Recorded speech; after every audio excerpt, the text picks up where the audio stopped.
Good morning, ladies and gents. I have a seriously busy day ahead. In order for me to get everything done that I need to get done, I have a very strict timeline that I have to follow. At least that's my plan. It's mapped out in my head. The reason I have to make this timeline is because I'm working tonight. But these are things that I really have to get done today. So here's the plan. I really want to register for college today. So in order for me to do that, and it doesn't affect my timeline, I really need to be the first one at that office in downtown Houston when it opens up at 8 o'clock. Now maybe I'm being optimistic, but I think if I'm there by 8, I could be out by 9:15. Now if I'm out of that office by 9:15, I see myself getting to Herman Park at about 9:40. I'm going to be shooting a video there. And if everything goes well with the video, I get everything that I need, no hiccups, weather's fine, I'm going to be out of there by 11-ish, 11:15 maybe. And then there's one more thing that I have to do. I have to stop somewhere to fax off a paper to get my original DD-214, which is like a military service record. I realized that I need this document whenever I was registering for school because I found that I only have a copy and I don't know what I did with the original. Now, if I get all these things done on time, that puts me back home and into bed by about noon, which puts me in pretty good shape for getting a little bit of rest and going into work tonight. Right now, it is 6:28. Time to go.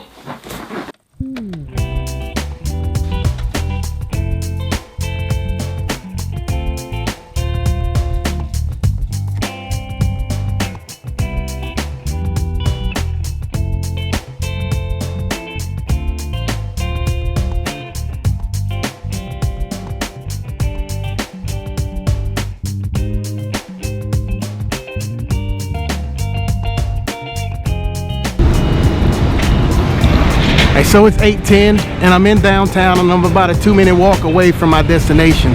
I don't think I'm doing that bad. I guess I'll see when I get over there and see how long the line is. Looks like we don't have a line at all. Yay.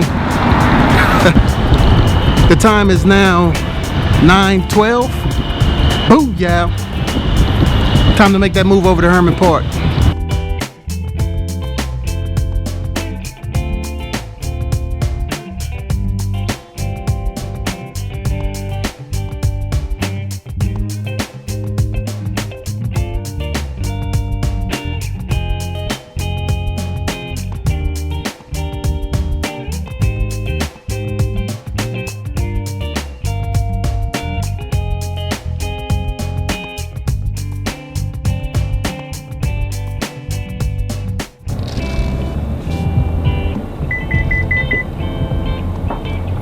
Herman Park.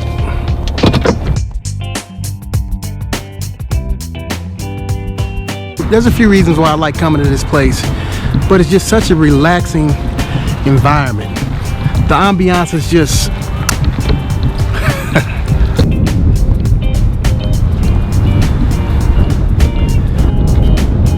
oh, it's windy today, but I love this place. Herman Park is right in the middle of the Houston Medical Center. So all that over there, which you can't really see most of the buildings, that's all it. MD Anderson and all the big hospitals that you hear about in Houston, all down here. And this, ladies and gentlemen,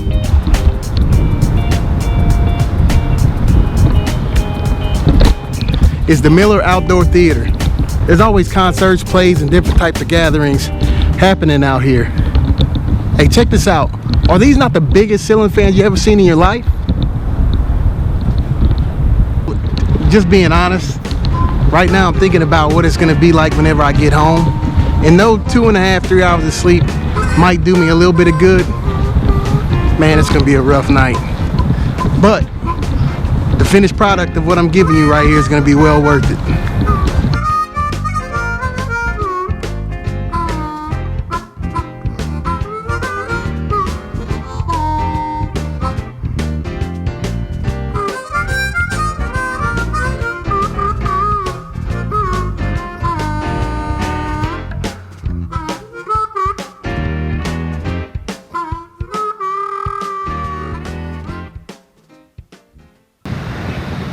Welcome back to Facts and Opinions with Don. I'm Donald January Jr. and it's great having you here. Today, I am on location in the absolutely wonderful Hermann Park. Just look at this place. And I want to talk to you about a few things. First of all, this Meryl Streep versus Donald Trump thing, this is pretty big because everybody's talking about it right now. And I'm going to go ahead and give you my take on it.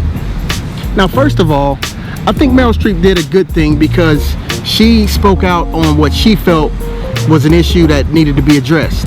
And it wasn't necessarily for her own benefit. She did it for the benefit of others. At least that's what it seems.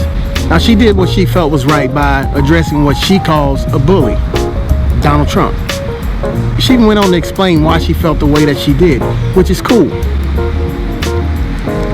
She should have stopped there. The reason I say she should have stopped there is because in defense of her craft, in her opinion, she took it further and said that without her craft, the only thing that you have left is football and mixed martial arts, and that's not art. Now, that's the facts. Now, let me give my opinion on this. I feel like whenever she took the liberty to decide what's art and what's not, and to put herself on a pedestal to make her point, that's whenever she became what she claims to despise. Now, I don't have any hatred for Meryl Streep or Donald Trump or anybody else, but I think it's a valid point. The 48 Laws of Power, powerful book. And one of the laws talks about setting a goal, and once you reach that goal, you stop. By going too far, you make more enemies than you defeat. And I think that's what she did here. She gave an opportunity for people to turn a good thing into a negative. There's so many people that watch football, so many people that watch MMA that can't name a Meryl Streep movie. To be honest, I looked up Meryl Streep's movie catalog, and of course I've seen these movies, but before looking at that, I wouldn't have been able to name 5 Meryl Streep movies, and she's a great actress. I mean, everybody knows her name, everybody knows who she is, but everybody's not just checking for Meryl Streep. I mean, that's a certain demographic and a certain crowd, and that's the same thing with the NFL and MMA. She's clearly not an NFL or MMA fan, but those same NFL and MMA fans may not be Meryl Streep fans as well, but she just put herself on the radar by attacking those people and the things that they love or they find interest in, and I didn't think that was cool. And you know, since we're talking about Trump, this is just my opinion, but the constant tweeting and the knee-jerk reactions to what celebrities or reporters and people like that do, it's not something that I've ever seen before come from someone that's going to be president or that is president. And of course, this is just how I feel, but I think many other people feel the same way. And the reason why I feel this way is because at 34 years old, I see a man that's over twice my age, and he's doing everything that I wouldn't do right now, that I know I wouldn't do whenever I'm in my 70s. So I just feel like somebody in his position, you have millions of people that didn't vote for you or don't agree with you. And whenever you think about the rest of the world, how many people that are going to disagree with him and may have bad things to say about it, he's going to run himself ragged whenever he does become president of the United States of America, if he allows these things to get to him. He's got to learn how to shake these things off, because he doesn't only represent the people that agree with the type of behavior that he's having, he represents the rest of us as well. And I want him to succeed, because if he succeeds, the entire country succeeds. I didn't necessarily have a dog in the fight in the presidential election, so I'm kind of indifferent on who won, him or Hillary Clinton. I still always have a little bit of skepticism about what they're going to do and how they're going to behave in that office. I just really hope he does better. In other Donald Trump presidency related news, just before I sat down here, I saw that Jeff Sessions' hearing for his attorney general spot, that's actually happening right now at this very moment. And one thing that he mentioned in his hearing is that he abhors the KKK. If you don't know the story behind that, back, and I think it was the late 80s. Actually, Ronald Reagan was president at the time. He was passed up on a judicial appointment, which I don't remember the details. I encourage you to look it up, though, by Ronald Reagan because of some allegations of racial issues. It'll take a little bit too long for me to get into that right now, but that's good reading. There's so much going on right now, and I just feel like the divisions that we're having at the moment, they're not all totally necessary. Of course, we don't all agree, and there are many things that that we're always going to not agree on. When you have people in positions of influence that abuse it, that's never a good thing. And I think that's what Meryl Streep was talking about. And in return, Donald Trump went on the offensive, and he attacked. Whenever you're in a position of influence and people follow your every word, it's best to be wise and to calm these tensions rather than fueling the fire. There's another big story going on that's been the topic of many conversations for the past several days. It's a story about the Chicago teens that, at the moment, allegedly kidnapped and tortured that disabled young man for a couple of days. You know, it's pretty sad that this is where we are, but whenever I see stories like this one, I already know what to expect whenever I look at the Facebook comments or I go to the online forums, and in anticipation of the reactions, I go in with the mindset that I'm gonna be disappointed, and people never let me down, and that's just what I'm tired of seeing. You know, at the heart of this, you have 4 teens that did something that was really bad. But what this ends up turning into is you have so many horrible people, some that don't even realize how horrible they are, turning this into, see, your race is more racist than mine is, or your race is a terrible group of people, and that's just not the way you make progress. Now, I'm not naive. I know the ways of the world and the people in it. I'm optimistic that this might change, but I don't go about my day thinking that everything's all hunky-dory and everybody's an absolutely great person that's going to treat me with respect and dignity. But I do ask, if you're not one of the people that naturally wake up looking to do something horrible or to be a thorn in someone's side or to be ugly to other people, don't fall for the mob mentality and behave in ways that you normally wouldn't behave just because everybody else is doing it or because someone else does it and it's a reaction. We got to rise above that. Now, I do understand some people's perspective because they say that there have been crimes that have been recently committed that have been similar in some ways to this one, and the perpetrators walked away free. Now, that is an issue, but when you talk about these crimes that have been done in different places with different judges, different juries, correlating the two to prove a point isn't necessarily the most productive thing, especially if you're not going directly to the source that's responsible for this injustice. I think that's a big problem that we have because so many people just want to have a blanket to say this is how one thing is, so everything that's similar to that has got to be this way, and that's counterproductive. Every single social issue, every issue dealing with justice should be looked at on a case-by-case basis. That's all I got to say about that. We all got to do better, though. And before I get out of here, there's one last issue that I want to talk about. It's something from my own personal life. I guess it's more of a story than anything. It's about my dealings with the police over the weekend.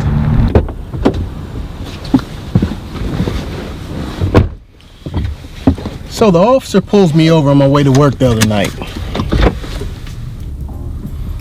It's Saturday, about 3:15, 3:20 a.m.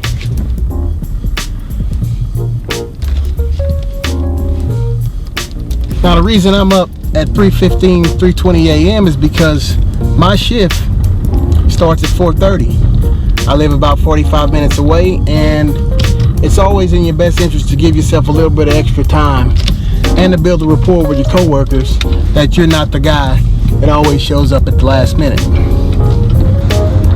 So on my route to work, there's this long highway that I travel for about 15 to 20 miles. So once you get out of this smaller city, the speed limit goes from 50 miles per hour to 60 miles per hour, and that's at about a half a mile to 3/4 mile past the city limits. So I've gotten into the habit of, once I get outside of that city limits, I go ahead and accelerate because I know that sign's coming up soon. Apparently this police officer knows that people do that, so he waited right there before that speed limit sign. And once I realized that the police officer's lights were on to get my attention, I went on and pulled over. I'm gonna be honest here. When that police officer pulled me over in a rural area in the middle of nowhere with no one else around, I got to thinking about all the things that could go wrong. And I know why I was thinking like that. It's because the media's planted this seed in my head that I'm really in trouble. And that's not always the case. You know, I've been pulled over a ton of times, and though there have been and though I have had some bad dealings with police, the majority have been pretty good. Something that some of you might not know about me is my father was a police officer, and my grandfather was in the Army. I have several uncles that were police officers. I was a military guy. I've never had that sense of worry until now. I'm just saying that either people are going to continue to live in fear, or we're going to do something about it to build a better rapport so nobody's afraid. 'Cause let me tell you something. I couldn't argue. I was wrong. I was speeding, even though it was a little whatever. I was speeding. I ended up walking away with a verbal warning. And once the officer saw the veteran's designation on my driver's license, he even told me, "Thanks for your service and have a great day." You want to know another interesting part about this? I apparently had a ticket from about 2007 to 2008 when I was living in Texas before I moved back to Louisiana. So whenever I renewed my license, I took care of the ticket, but there was apparently another fee that I didn't take care of. My license was technically suspended at the time. Not necessarily suspended, but not valid. The officer told me where I could take care of the ticket. He said it was only a $13 fee, and he said that he couldn't let me drive away with that without having the license. But he said, "I'm not gonna watch you. I got other things to do. You know what you gotta do." And then he drove off going in the opposite direction that I just came from, because he knew I had to go to work apparently. And as I'm looking, I'm like, did he just tell me to go? After sitting there for a couple of minutes, I looked both ways and then I drove off, because apparently he gave me a break. Several breaks. Even let me go to work when technically by the book he shouldn't have. My point is, not all officers are bad people. I think we all need to stop the generalizing and treat people on a case-by-case basis. It's the only way we're going to make progress. I just pulled up at the College of South campus. It's 11:32. I have this stop and one more left. Well, the lady in the downtown office says that I should stop at this campus to see if there are any new student orientations left, because this is something that has to be done before I'm registered in the system. So somehow I'm gonna have to figure out how to get this orientation done between either this campus or the downtown campus before I can register for school. And that needs to be done this week, because classes start on the 17th and I'm working during the day all next week. So I'm gonna have some pretty rough nights at work, but it'll all be worth it, because the end game is I'll be registered for school, bettering myself and learning a little bit more about my craft. I'll explain that a little bit later. Let me go see what they got to say. It's 11:43 and the helpful gentleman in the administration office just really set me straight. Everything that I'm going to have to take care of, it can be done online. So I can set the orientation, I can do all these things, and I can make it all happen before the end of the week. I'll get myself registered for class, and when the 17th rolls around, oh yeah. I think I'm gonna go ahead and that last stop was faxing off for my DD-214. I think that's something that can wait. I'm not gonna go kill another 15-20 minutes going through Office Depot or wherever else I gotta do. I could even just mail it, but I'm gonna go ahead and call it quits. I gotta get home and get some rest. This puts me on schedule to get back home, take a quick shower, and be in the bed for 12:10, 12:15ish. I wake up at 2:30, 2:40, It'll be a rough night, but I'll be okay. I'll catch up on my sleep whenever I get home in the morning. Well, I gotta go. This is Facts and Opinions with Don. I'm Donald January Jr. Great hanging out with you. Until next time, peace.